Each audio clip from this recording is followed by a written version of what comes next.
नमस्कार। जम्मू कश्मीर की कश्मकश के साथ मैं हूं डॉक्टर प्रसून। उमर अब्दुल्ला जम्मू कश्मीर के नए सीएम के लिए शपथ ले चुके हैं। सुरेंद्र कुमार चौधरी को डिप्टी सीएम बनाया गया है, लेकिन चुनाव के दौरान किए गए वादे उमर अब्दुल्ला पर भारी पड़ने वाले हैं, ऐसा तय है। अभी तक जम्मू कश्मीर एक केंद्र शासित प्रदेश रहे और उसके प्रशासन की जिम्मेदारी उपराज्यपाल और पूर्व बीजेपी नेता मनोज सिन्हा के पास है। नेशनल कॉन्फ्रेंस का कहना है कि सरकार बनाने के बाद सबसे पहला काम जम्मू कश्मीर को राज्य का पूर्ण दर्जा दिलाना है। हालांकि जम्मू कश्मीर के विधानसभा चुनाव के 2 महीने पहले ही पत्रकारों ने उमर अब्दुल्ला से पूछा कि एक केंद्र शासित प्रदेश का मुख्यमंत्री बनने में आपको क्या दिक्कत है, जिसके जवाब में उमर अब्दुल्ला ने चुनाव न लड़ने की बात कही। उमर अब्दुल्ला ने कहा कि मैं चुनाव नहीं लड़ सक रहा हूं, मैं सबसे सशक्त राज्य का मुख्यमंत्री रहा हूं। मैं खुद को ऐसी स्थिति में नहीं देख सकता जहां मुझे अपने चपरासी की नियुक्ति के लिए एलजी यानी उपराज्यपाल से पूछना पड़े। मैं एलजी के वेटिंग रूम में बाहर बैठकर उनसे यह नहीं कहूंगा कि सर प्लीज फाइल पर साइन कर दीजिए। ये बात कहना है पूर्व मुख्यमंत्री उमर अब्दुल्ला का। हालांकि बाद में उमर ने 2 सीटों पर दावेदारी की और जीत भी दर्ज की। कुछ ऐसा ही हाल चुनाव के दौरान राहुल गांधी का भी रहा, जिन्होंने चुनाव के वक्त कहा कि देश के इतिहास में पहली बार किसी राज्य से उसका अधिकार छीना गया और उसे केंद्र शासित प्रदेश बनाया गया। बीजेपी और आरएसएस कुछ भी कह ले, हम जम्मू कश्मीर के लोगों को उनका स्टेटहुड यानी राज्य का दर्जा वापस देने जा रहे हैं। आपको गारंटी दे रहा हूं, ये बीजेपी राज्य का दर्जा देंगे या नहीं, हमारी आने वाली सरकार का पहला काम आपको स्टेटहुड देना होगा, ऐसा कहना था राहुल गांधी का, जो कांग्रेस के सर्वे सर्वा हैं। इसके बाद से ही लगातार नेशनल कॉन्फ्रेंस जैसे कश्मीर के क्षेत्रीय राजनीतिक दल और कांग्रेस जम्मू कश्मीर को पूर्ण राज्य का दर्जा देने की मांग करते रहे। नेशनल कॉन्फ्रेंस के चुनावी घोषणा पत्र में जम्मू कश्मीर को पूर्ण राज्य का दर्जा दिलाने के अलावा आर्टिकल 370 और 35A की बहाली, पाकिस्तान के साथ बातचीत और जेल में बंद कैदियों की रिहाई जैसे कई वादे किए गए। उमर अब्दुल्ला ने चुनाव नतीजे आने के फौरन बाद पत्रकारों से कहा कि पीएम मोदी, गृह मंत्री अमित शाह और केंद्र सरकार के दूसरे मंत्रियों ने राज्य का दर्जा बहाल करने का वादा किया। कहा गया था कि यहां 3 कदम उठाए जाएंगे: परिसीमन, चुनाव और फिर राज्य का दर्जा। परिसीमन और चुनाव हो चुके हैं, अब केवल राज्य का दर्जा बचा है, जिसे बहाल किया जाना चाहिए। उमर अब्दुल्ला केंद्र से अच्छे रिश्ते और सामंजस्य के साथ जम्मू कश्मीर की सरकार चलाना चाहते हैं। वह जानते हैं कि राज्य के दर्जे की बहाली का रास्ता केंद्र सरकार की मंजूरी से ही निकलेगा। सरकार चलाने और वित्तीय खर्च के लिए उन्हें केंद्र सरकार की जरूरत भी है। इसीलिए फिलहाल आर्टिकल 370 और 35A का मुद्दा ठंडे बस्ते में ही रहेगा, ऐसा लगता है। इधर अमित शाह सहित केंद्र सरकार के कई मंत्री कई बार साफ कर चुके हैं कि जम्मू कश्मीर में आर्टिकल 370 बहाल नहीं किया जाएगा। एक सवाल है कि आखिर किन अधिकारों की कटौती हुई है पूर्ण राज्य नहीं मिलने के कारण। तो कश्मीर में 3 चरणों में अधिकार कम किए गए। 5 अगस्त 2019 से पहले जम्मू कश्मीर को धारा 370 और 35A के चलते विशेष अधिकार हासिल थे। राज्य का अपना संविधान रहा। केंद्र का जिस तरह से नियंत्रण देश के अन्य राज्यों पर था, वैसा जम्मू कश्मीर पर नहीं रहा। धारा 370 और 35A, इन दोनों धाराओं के हटते ही कश्मीर का विशेष राज्य का दर्जा समाप्त हो गया। जम्मू कश्मीर पर 2019 का राज्य पुनर्गठन अधिनियम लागू करके इसे केंद्र शासित प्रदेश बना दिया गया। इसके चलते जम्मू कश्मीर की स्वायत्तता भारत के किसी भी पूर्ण राज्य जितनी भी नहीं रही। 12 जुलाई 2024 को गृह मंत्रालय ने जम्मू कश्मीर राज्य पुनर्गठन अधिनियम के सेक्शन 55 के तहत कुछ नियमों में बदलाव किए। इसमें कुछ सेक्शन जोड़कर उपराज्यपाल की भूमिका की परिभाषा भी बदल दी गई। सरल शब्दों में कहें तो उपराज्यपाल की ताकतें बढ़ा दी गईं। इससे जम्मू कश्मीर के मामलों में उपराज्यपाल का नियंत्रण और बढ़ गया। संविधान के आर्टिकल 239 के अनुसार किसी केंद्र शासित प्रदेश का प्रशासन सीधे राष्ट्रपति के पास होता है। इसके लिए राष्ट्रपति हर केंद्र शासित प्रदेश में एक प्रशासक नियुक्त करता है। भारत के केंद्र शासित प्रदेश दमन दीव, दादरा नगर हवेली, लक्षद्वीप, चंडीगढ़ और लद्दाख में राज्यपाल प्रशासक होते हैं। वहीं दिल्ली, अंडमान निकोबार, पुडुचेरी और जम्मू कश्मीर में उपराज्यपाल प्रशासक की तरीके से काम करते हैं। एक केंद्र शासित प्रदेश के बतौर जम्मू कश्मीर में पुलिस, कानून व्यवस्था, ब्यूरोक्रेसी जैसे राज्य के अहम मामलों में उपराज्यपाल मनोज सिन्हा का सीधा नियंत्रण रहेगा। इसी मुद्दे पर चर्चा करने के लिए हमारे साथ मौजूद हैं तनुज दीक्षित, राजनीतिक विश्लेषक, और रवि अरोड़ा, राजनीतिक विश्लेषक।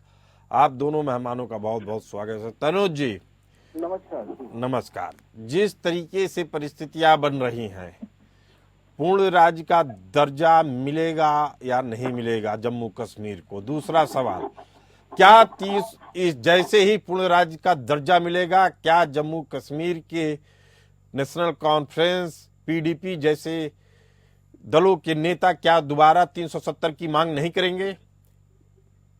तनुज जी। देखिए, सबसे बड़ी चीज यही है कि ये पहली बार उमर अब्दुल्ला ने केंद्र शासित राज्य जम्मू और कश्मीर में अब सीएम पद की शपथ ली है। इसका मतलब सीधा सा एक चीज हमको समझना है कि अब केंद्र शासित राज्य तो रहेगा जम्मू कश्मीर, इसमें कोई दो राय नहीं है। धारा 370 की बात, आर्टिकल 370 की अगर बात करें, 35A की बात करें, तो देखिए आज कांग्रेस ने जिनके 6 विधायक जम्मू और कश्मीर, जम्मू डिवीजन और कश्मीर घाटी से है, कुल 6 विधायक कांग्रेस के पास में, लेकिन उसके बावजूद भी उन्होंने सरकार में अपने कोई भी विधायक को समर्थन देने के बाद भी कोई मंत्री पद की शपथ नहीं दिलाई। और आज मल्लिकार्जुन खड़गे, राष्ट्रीय कांग्रेस अध्यक्ष, का एक बयान भी सामने आया है कि जब तक हम स्पेशल स्टेट का रूल वो नहीं करा देते, तब तक हम जो है इस तरीके से कोई भी पार्टिसिपेशन, हमारी लड़ाई जारी रहेगी। तो इसका मतलब बहुत साफ है कि कांग्रेस और नेशनल कॉन्फ्रेंस के बीच में भी भले तालमेल तो ठीक है, लेकिन ये बहुत स्पष्ट है कि दोनों की विचारधाराएं अभी किस रूप और किस तरीके से कार्य करेंगी। लेकिन उमर अब्दुल्ला का एक बयान और आया है जिसमें उन्होंने कहा है कि हमने 10% के हिसाब से कुछ सीटें छोड़ी हुई हैं, वह कांग्रेस से बातचीत के बाद दिया जाएगा। इसका मतलब साफ है, अगर कांग्रेस की बात की जाए तो कांग्रेस की मंशा पे बीजेपी को शक ना हो, इसके लिए कांग्रेस को बाहर रखा गया है। उमर अब्दुल्ला की कोशिश, पहली कोशिश ही ये होगी कि पूर्ण राज्य का दर्जा मिले, फिर अपने पैर फैलाएं। क्यों तनुज दीक्षित जी? देखिए प्रसून जी, इतना आसान नहीं होगा स्पेशल स्टेट का अपना प्राप्त करना, क्योंकि देखिए कश्मीर के जो हालात रहे हैं विगत आजादी के बाद से, वो सभी के सामने हैं। और ऐसे में अगर किसी रूप से भाजपा के शासन में या नरेंद्र मोदी के शासन में अगर इस तरीके से आर्टिकल 370 को हटाया भी गया, 35A को हटाया गया, तो कहीं ना कहीं केंद्र की बहुत एक लंबी पॉलिसी रही, मेहनत रही, काफी समय लगा। अब इतना आसान नहीं होगा दोबारा से जो है विशेष राज्य का दर्जा प्राप्त करना। मुझे लगता है कि ये जो है मुद्दे जारी रहेंगे कश्मीर में। ये तो शुरुआती सियासत है, तो निश्चित रूप से मुझे लगता है कि ये जो सियासत है ये अभी शुरू हुई है, आगे भी इसी क्रम में जारी रहेगी। प्रसन्न जी, हमारे साथ राजनीतिक विश्लेषक रवि अरोड़ा जी हैं। रवि अरोड़ा जी, 7 अक्टूबर को केंद्रीय गृह मंत्री अमित शाह ने जम्मू में कहा था, मैंने खुद कहा है कि चुनाव के बाद सही समय पर जम्मू कश्मीर को राज्य का दर्जा वापस दे देंगे। हमने यह संसद में कहा है, जो चीज हमने दे दी है उसको ये लोग मांग रहे हैं। इसके बाद आपको लगता है कि जम्मू कश्मीर को पूर्ण राज्य का दर्जा देने में भी कोई अड़चन आएगी? जी प्रसून जी, मैं इस बात को लेकर मुझे ये लगता है, क्योंकि धारा 370, देखिए हमें पहले ये समझना होगा धारा 370 कितना बड़ा अभिशाप था। उसके बाद जैसे जो उनके उमर अब्दुल्ला के ग्रैंडफादर थे शेख अब्दुल्ला, उन्होंने, और पंडित नेहरू की ही ये देन थी, और उसको हटाने के लिए जितना मुश्किल लग रहा था और कितना आसानी से भारतीय जनता पार्टी ने, भारत सरकार में, भारत की केंद्र सरकार ने ये तो हम समझ गए रवि अरोड़ा जी। बिल्कुल। एक राष्ट्र दो संविधान था, एक राष्ट्र दो ध्वज थे, वो सब चीजें खत्म हो गई। लेकिन जी। सवाल है कि पूर्ण राज्य का मामला अलग है और धारा 370 अलग है। सवाल यह है कि नेशनल कॉन्फ्रेंस और पीडीपी के भी नेता एक कहते रहे हैं कि हमारी मांगे सारी हैं, मतलब पूर्ण राज्य भी चाहिए, उसके बाद धारा 370 भी चाहिए और 35 को दोबारा लागू करिए। तो यह कितना खतरनाक होगा पूर्ण राज्य का दर्जा देना।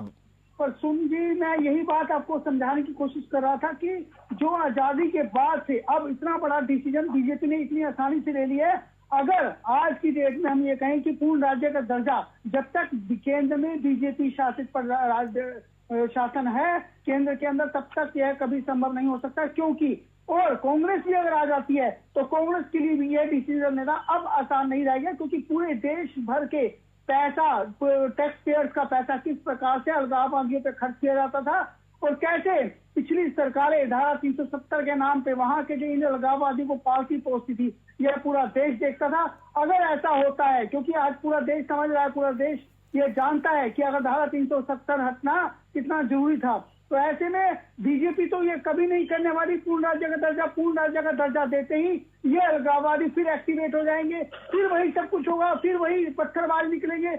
आज जब तक पुलिस, आईएएस अधिकारी, आईपीएस अधिकारी जो है केंद्र के अंडर में है, तब तक ही वहां पे शांति है। मुझे लगता है वहां पे माहौल सही बना हुआ है, जिस प्रकार से चुनाव हुए शांति सही बना हुआ है, लेकिन अभी और सही होने की जरूरत है। कारण क्या है, कश्मीर घाटी की बात की जाए तो वहां अभी भी जो चुनाव के दौरान खबरें आ रही थी, वहां के लोग कश्मीरी पंडितों को बसने देने पे विरोध कर रहे हैं। वो हिंदुओं को गले नहीं लगाना चाहते हैं। ऐसी स्थिति में तनुज दीक्षित जी, इनके मन में है क्या? क्या ये भारत को स्वीकार नहीं कर पा रहे हैं? देखिए, अगर ये पूर्ण रूप से कश्मीर का आवाम अगर 370 और 35A का स्वागत करता, तो कहीं ना कहीं आज सरकार एनसीपी की नहीं होती। नेशनल कॉन्फ्रेंस पार्टी की जिस तरीके से जम्मू कश्मीर में सरकार पूर्ण बहुमत और 42 विधायकों के साथ में बनी है, साथ ही साथ 6 सीटें जो है लगभग कांग्रेस को मिली है, इससे साफ स्पष्ट है। और वही विपक्ष में 29 सीटों के साथ भारतीय जनता पार्टी बैठी हुई है। ये सब दर्शा रहा है कि जनता कुछ हद तक इसे स्वीकार कर पाई है, लेकिन वहीं कुछ जो कट्टरपंथी सोच और ऐसे जो वहाँ के नेता हैं या उनके साथ जो नई बनती हुई पार्टियां हैं या इस तरह के जो लोग हैं, वो इसे पूर्ण रूप से स्वीकार नहीं कर पाए हैं। प्रसन्न जी, वहीं बात जब पूर्ण राज्य दर्जे की आएगी तो देखिए ये बहुत बड़ी बात है कि क्या उन्हें तकलीफ है अगर वो केंद्र शासित प्रदेश जम्मू और कश्मीर भी रहता है, तो उसमें तकलीफ ना आवाम को होगी ना ये होगी। नहीं, आवाम को तो नहीं होगी, लेकिन इस फैसले का विरोध करने वालों को जरूर होगी, जो चाहते हैं कि मुस्लिम तुष्टीकरण की नीतियां लागू रहें ताकि एक अलगाव की राजनीति जारी रहे और भारत के सामने एक चुनौती बनी रहे, भारत की सत्ता के सामने कमजोर करने की चुनौती बनी रहे। रवि अरोड़ा जी, भारत सरकार के पास क्या ऐसी कोई स्थिति बनती दिख रही है जहां उसको राज्य का अगर पूर्ण दर्जा दे दिया जाए तो भी स्थिति संभाल लेगी? देखिए, सबसे बड़ी बात समझने वाली ये है कि कहीं ना कहीं जो पूरे कश्मीर के लोग हैं, 97% वहां पे मुस्लिम हैं। उनके दिलों के अंदर जो नफरत का बीज एक बो दिया गया है, खासकर हिंदुओं को लेकर, खासकर भारतीय जनता पार्टी को लेकर। ऐसे में जो रीजनल पार्टियां हैं वो इसी की राजनीति करती हैं। उनको बताया जाता है कि पाकिस्तान से बात करने की बात की जाए, मतलब कहीं ना कहीं जो उनको फंडिंग होती थी वो सब रोक दी है भारत सरकार ने, और बहुत सारे ऐसे कदम उठाए जिससे कि कश्मीर जो भारत का हिस्सा है, अटूट अंग है, उसके अंदर जिस प्रकार से कहीं ना कहीं पाकिस्तान कोशिश करता था दखल करने की, उसके लिए वो हमारी रीजनल पार्टीज को ही कहीं ना कहीं मोहरा बनाता था। ऐसे में भारत सरकार और पूरा देश ये समझ रहा है, लेकिन कश्मीरी लोग आज भी वो समझने को तैयार नहीं है। उनको ये लगता है कि अगर यहाँ पर जो है अगर भारतीय जनता पार्टी आ गई या कोई ऐसी पार्टी आ गई तो ऐसे में उनके पास कहीं कश्मीरी पंडित वापस आएंगे, उनकी जमीनें ले ली जाएंगी। यहाँ 370 हट चुकी है, उनके मन में दहशत का माहौल है, संविधान बदल दिया जाएगा। दहशत का माहौल तो कश्मीरी पंडितों के अंदर है जिनको अपनी जमीन से भागना पड़ा। दहशत का माहौल तो उन लाखों करोड़ों भारतीयों के लिए है जो कश्मीर को अपना मानते तो हैं लेकिन वहां जाने में खौफ खाते हैं। इसके लिए जिम्मेदार कौन है? रवि अरोड़ा जी, जिम्मेदार कौन है? देखिए, ये भारत सरकार की पुरानी नीतियां हैं। जब राजा हरि सिंह ने भारत सरकार को लेटर लिखा था कि किस प्रकार से उस पर हमला हो रहा है और किस तरह, तब उन्होंने बचने के लिए कहा था कि भारत के अंदर वो विलय करना चाहते हैं। पर भारत सरकार की तत्कालीन प्रधानमंत्री की नीतियां इतनी खराब रही कि वो शेख अब्दुल्ला के हाथों कहीं ना कहीं, मैं समझता हूं आखिर क्या कारण रहे कि उन्होंने 370 लगा दी। तब से ही वो एक ऐसा जो रोग, जो एक कैंसर हिंदुस्तान के कोने के एक हमारे अंग को, जो हमारे हिंदुस्तान का टुकड़ा था, उसके अंदर लगा दिया गया। और उसके लिए वो विदेशी नेताओं के हाथ कहीं ना कहीं जाते रहे, अमेरिका के पास जाते रहे। तो ऐसे में जो हमारे, जबकि हमारे पास पूरी ताकत थी, हमारे पास फोर्स थी, उस समय बड़े डिसीजन लिए जा सकते थे, लेकिन कहीं ना कहीं बहुत बड़ी चूक हुई जिसका खामियाजा कई दशकों तक हिंदुस्तान को भुगतना पड़ा। और आज ये आतंकवाद जो हिंदुस्तान के अंदर जगह जगह हमारे ऊपर आतंकी हमले होते हैं, ये आज उसी की देन है। जो नींव वहां से रखी गई, अगर उसी समय पर की देन है, लेकिन अब हालात बदलते जा रहे हैं। केंद्र में एक मजबूत सरकार है जिससे उम्मीद की जा रही है कि वह किसी भी कीमत पर आतंकियों के साथ कोई भी समझौता नहीं करेगी। अब हम बात कर रहे हैं नौशेरा से विधायक सुरेंद्र कुमार चौधरी की, जिनको डिप्टी सीएम बनाया गया है, और एक सकीना इत्तू हैं। सकीना इत्तू ये मंत्री बनाई गई हैं। इनके ऊपर कई बार आतंकवादियों द्वारा जानलेवा हमले किए गए हैं। हमलों की शिकार में ये बाल बाल बची। इसका मतलब है कि नेशनल कॉन्फ्रेंस की तरफ से यह मैसेज देने की कोशिश है कि हम कट्टरपंथियों से कोई संबंध नहीं रखना चाहते हैं, भारत में मिल के रहना चाहते हैं, भारत सरकार की योजनाओं के साथ आगे बढ़ना चाहते हैं। क्या यही मकसद है तनु दीक्षित, या कोई और मकसद है? प्रसून जी, मुझे लगता है मकसद तो कुछ बड़े ही हैं। ये लोग खुद के राज्य को एक राज्य में शासित करना चाहते हैं और किसी भी रूप से नहीं चाहते हैं कि केंद्र सरकार कहीं से भी जम्मू और कश्मीर के अंदर हस्तक्षेप करे। और निश्चित रूप से यही सोच उनको विकास में भी पीछे कर सकती है। और यही सोच है जो ये चीज पूर्ण राज्य का जो दर्जा है और वापस से शायद आर्टिकल 370 और 35A लागू करने का जो उनका मनोवृत्ति सोच में है, निश्चित रूप से ये यही दर्शा रही है कि वो संपूर्ण भारत के विकास के साथ में नहीं चलना चाहते हैं। वो अपने हिसाब से कश्मीर को रखना चाहते हैं, अपने हिसाब से उसके आवाम को ढालना चाहते हैं, और विकास की जो धारा है वो भी उनसे अपने हाथ में रख करके ही वैसा सोच रखते हैं। प्रसून जी, तो क्या माना जाए कि राहुल गांधी चुनाव के दौरान कहे थे कि हम स्टेटहुड का दर्जा दिलवाएंगे किसी भी कीमत पर? अब देखिए, राहुल गांधी जी तो ये बोल चुके हैं कि कश्मीर से मेरा बहुत गहरा नाता है। आपको याद ही होगा जब राहुल गांधी जी ने अपनी यात्राएं करी थी तो उनका समापन भी जम्मू कश्मीर में जाकर के प्रियंका गांधी वाड्रा और राहुल गांधी ने वही किया था। निश्चित रूप से राहुल गांधी और राहुल गांधी और वो कोई अलग बात नहीं है। कश्मीर में उनकी जो सोच है, राहुल गांधी उसका समर्थन करते हैं, नेशनल कॉन्फ्रेंस का भी, और उमर अब्दुल्ला जो कि नए सीएम बने उनकी सोच का भी। आपको लगता है कि पूर्ण राज्य का दर्जा मिलते ही आतंकवाद की वापसी हो जाएगी? ये कहना मुश्किल है, लेकिन हाँ, जो विकास आज जम्मू कश्मीर का होगा केंद्र शासित राज्य होने के नाते, तो पूर्ण राज्य का दर्जा प्राप्त करने के बाद उतना विकास होना, क्योंकि वहाँ के जो राजनीतिक दल है वो वहाँ के आवाम को, वहाँ के विकास को अपनी मुट्ठी में रखेंगे और वो फिर उतना ही करेंगे जितना वो चाहेंगे। जी, अगर पूर्ण राज्य का दर्जा नहीं मिलता है तो इसका मतलब होगा कि जम्मू कश्मीर की पुलिस केंद्र सरकार द्वारा नामित किसी व्यक्ति द्वारा, जैसे मनोज सिन्हा जी द्वारा चलाई जाएगी। उसको हेड करेंगे। कानून व्यवस्था की बात हो तो मनोज सिन्हा के डायरेक्ट अंडर में आएगा मामला। ब्यूरोक्रेसी के ट्रांसफर पोस्टिंग की बात की जाए तो वह भी मनोज सिन्हा ही देखेंगे। इससे साफ है कि ब्यूरोक्रेसी पे, एडमिनिस्ट्रेशन पे, पुलिस एडमिनिस्ट्रेशन पे वहाँ की सरकार का नियंत्रण नहीं रहेगा। यह आतंकवाद को रोकने में कितना कारगर साबित होगा? रवि अरोड़ा जी। जी बिल्कुल, बहुत अच्छा आपने सवाल किया। देखिए, उपराज्यपाल की जब पावर्स की हम बात करते हैं तो ये वही लड़ाई चलने वाली है जैसे दिल्ली में केजरीवाल और केंद्र सरकार की है। हमेशा रोते रहेंगे, चाहे केजरीवाल हो चाहे उमर अब्दुल्ला हो, ये यही कहेंगे कि केंद्र सरकार हमें काम नहीं करने दे रही, हमें पैसा नहीं दे रही, हमारे काम नहीं हो पा रहे, ये नहीं हो रहा, हमें पूर्ण राज्य का दर्जा दिया जाए।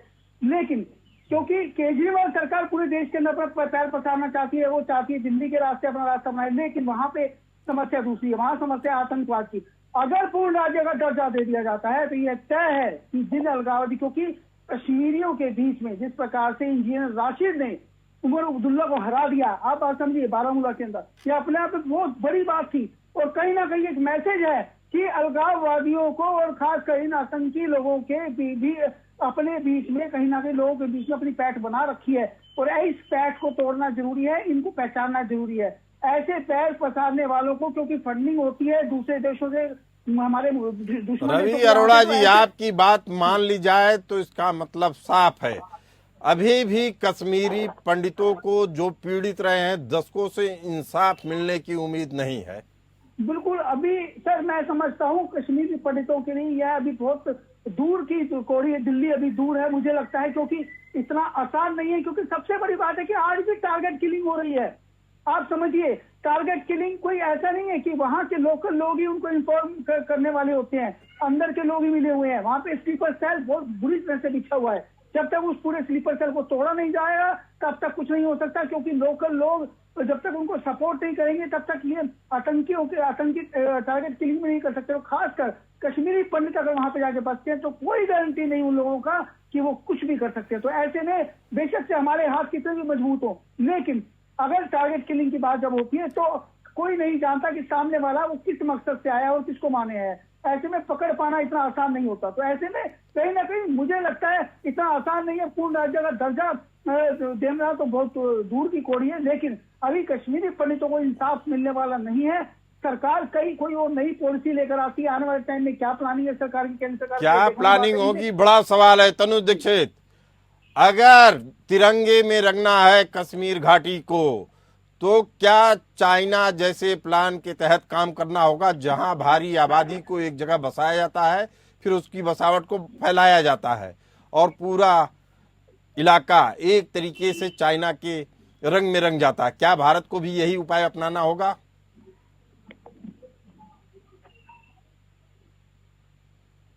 तनुज से हमारी, मैं कह रहा था कि अगर कश्मीर घाटी को तिरंगे में के रंग में रंगना है तो क्या चाइना जैसा प्लान बनाना होगा, जहां वह अल्पसंख्यक वाले इलाकों में अपने दूसरे प्रदेशों से ला के नागरिकों को इस्टेब्लिश करता है, उनको बसाता है और उनकी बसावट को फैलाता है? निश्चित रूप से ऐसी प्लानिंग के लिए आर्टिकल 370 और 35A कश्मीर में नहीं लागू होंगे, तभी ये संभव है। और प्रसून जी, कल अगर नेशनल कॉन्फ्रेंस, उमर अब्दुल्ला या कोई भी दल अगर पूर्ण राज्य का दर्जा प्राप्त करने के बाद अगर आर्टिकल 370 या 35A कश्मीर जम्मू में लागू कर देगा तो आप बताइए कि क्या ये संभव हो पाएगा? इस तरीके की जो विकसित भारत की जो परिकाष्ठा है जिसको हम चाइना को बीट करना चाहते हैं, आज आपसी लड़ाइयां ही प्रदेशों के बीच में, केंद्र और प्रदेशों के बीच की लड़ाइयां ही हम इतने मनमुटाव देख रहे हैं। और ऐसे में हम जो एक बड़ा सोच रखते हैं, जो पार्टियां बड़ा सोच रखती है, जो दल चाहते हैं, बड़े नेता चाहते हैं, क्या वो संभव हो पाएगा? ये बहुत बड़ा प्रश्न चिन्ह है कश्मीर की आवाम के लिए। और ये उनको डिसाइड करना पड़ेगा कि क्या उनकी जो पार्टी जो उन्हें चुन करके लाई है, क्या वो जस्टिफिकेशन कर रही है कश्मीर के लोगों के साथ। तनुज दीक्षित जी, आपकी बात से एक बात साफ है कि हम नेशनल कॉन्फ्रेंस यानी उमर अब्दुल्ला की सत्ताधारी पार्टी पे भरोसा नहीं कर सकते हैं, क्योंकि जब जब भरोसा किए हैं भारत सरकार के पीठ में छुरा भोंका गया है, भारत की जनता की पीठ में छुरा भोंका गया है। आप कह रहे हैं कि अगर ऐसा होता है तो फिर से छुरा भोंका जाएगा? देखिए, सन 2009 में भी उमर अब्दुल्ला जो है कश्मीर के युवा मुख्यमंत्री के रूप में और 11वें मुख्यमंत्री के रूप में पदभार संभाल चुके हैं। सन 2009 से 2015 तक वो मुख्यमंत्री के रूप में रहे हैं। मुफ्ती महबूबा मुफ्ती की पार्टी सन 2000 पीडीपी सन 2015 के बाद से चुनाव में आई और उन्होंने सत्ता में रही, लेकिन उसका गठबंधन जब बीजेपी के साथ हुआ तो निश्चित रूप से पीडीपी और ये गठबंधन को जो नुकसान हुआ वो नुकसान की भरपाई आज तक भारतीय जनता पार्टी नहीं कर पाई है।